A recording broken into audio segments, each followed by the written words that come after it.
കേരളം ഏറ്റവും അധികം ആകാംക്ഷയോടെ കാത്തിരിക്കുന്ന ഫലം ഒരുപക്ഷെ നേമത്തെയാകാം. നേമത്തെ UDF സ്ഥാനാർത്ഥി കോൺഗ്രസ് നേതാവ് കെ ശബരിനാഥൻ എന്നോടൊപ്പം ചേരുന്നു. എന്താണ് ഈ വോട്ടെല്ലാം ആയിക്കഴിഞ്ഞു, ഇപ്പോൾ അവസാനഘട്ട പ്രതീക്ഷ എന്താണ്? വളരെ നല്ല പോളിംഗ് പെർസെന്റേജ് ഉണ്ടായിരുന്നു, 80.62.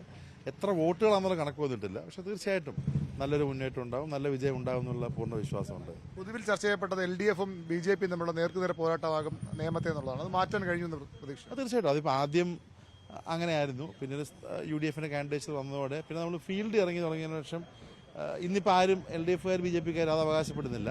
എല്ലാവരും ട്രയാങ്കിളറാന്ന് പറയുകയാണ്. ആ ട്രയാങ്കിളർ കോൺടെസ്റ്റിന്റെ അവസാനം വിജയിച്ചു വരാമെന്നുള്ള പൂർണ്ണ വിശ്വാസം നമുക്കുണ്ട്.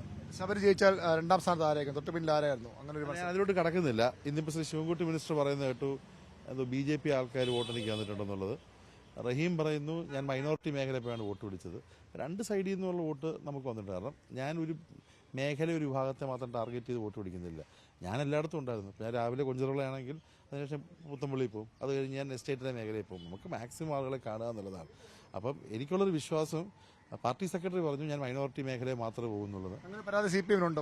കാരണം അവിടെ ന്യൂനപക്ഷ വോട്ടുകൾ വിഘടിപ്പിക്കാൻ ശബരി ബോധപൂർവ്വം ശ്രമിച്ചു. അത് പ്രശ്നം എന്താണെന്നറിയോ? അതൊരു കാഴ്ചപ്പാടിന്റെ പ്രശ്നമാണ്. ഞാൻ 18 വയസ്സിൽ മുകളിൽ എല്ലാവരെയും വോട്ടറായിട്ടാണ് കാണുന്നത്.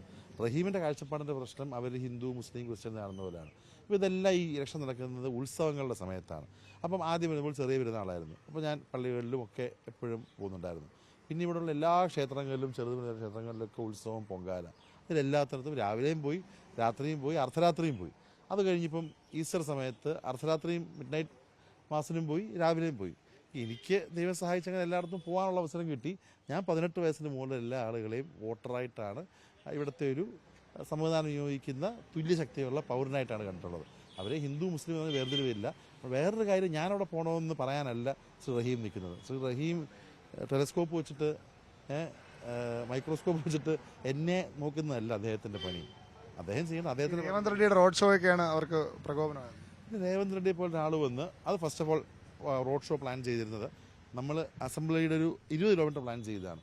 പെട്ടെന്ന് പ്ലാൻ മാറിയത് കൊണ്ട് അദ്ദേഹത്തിന് രാവിലെ തന്നെ ഹെലികോപ്റ്ററിൽ, എന്താ പറയുക, ഇനി ഞാൻ സത്യം പറയാം, ഹെലികോപ്റ്ററിൽ അദ്ദേഹത്തിന് പ്രോഗ്രാം, ഒരു കേരളത്തിന് 8 പ്രോഗ്രാം കൊടുത്തു.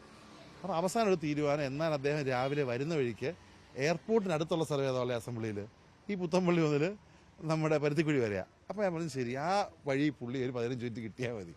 അങ്ങനെ സത്യം പറഞ്ഞാൽ എനിക്ക് തോന്നുന്നു ഈ കൊഞ്ചിറവിള കാലടിയെ കയറി കരമന വന്ന് തീരേണ്ട റോഡ് ഷോ സമയക്കുറവ് മൂലം നമ്മൾ ഒരു 200 കിലോമീറ്റർ ആക്കിയതാണ് പുത്തമ്പള്ളി മുതൽ പരുത്തിക്കുഴി വരെയുള്ളത്. അപ്പോൾ അതിനത്രയും അസഹിഷ്ണുത കാണിക്കേണ്ട ആവശ്യമില്ല. അവരും പിറ്റേ ദിവസം CM-നെ അമ്പലത്തറ കൊണ്ടുവന്നല്ലോ. നമ്മളാരെല്ലാം പറഞ്ഞു അമ്പലത്തറ കൊണ്ടുവന്ന് CM-നെ കൊണ്ടുവന്നു. BJPയുടെ പ്രധാനമന്ത്രി അവർ അദ്ദേഹത്തെ, എന്താ പറയുക, NH-ൽ നമ്മുടെ PRS ഹോസ്പിറ്റലിലൂടെ കൊണ്ടുവന്ന്, കരമന കൊണ്ടുവന്നു. അപ്പോൾ ഓരോ പാർട്ടിക്ക് വേണ്ട ആളുകളെ കൊണ്ടുവന്നുള്ള അവരുടെ ചോയ്സ് അല്ലേ. അപ്പോൾ നാളെ ഞാൻ ശ്രീ പിണറായി വിജയൻ അമ്പലത്തറ പോയത് ഇന്ന കമ്മ്യൂണിറ്റി വോട്ട് പിടിക്കാനാണ്, അല്ലെങ്കിൽ നരേന്ദ്രമോദി പോയത്, അങ്ങനെ പറയേണ്ട ആവശ്യമില്ലല്ലോ. ലീഡേഴ്സിനെ അവിടെ കൊണ്ടുവരാന്നുള്ള പ്രൊറഗേറ്റീവ് പാർട്ടിക്കുള്ളതാണ്.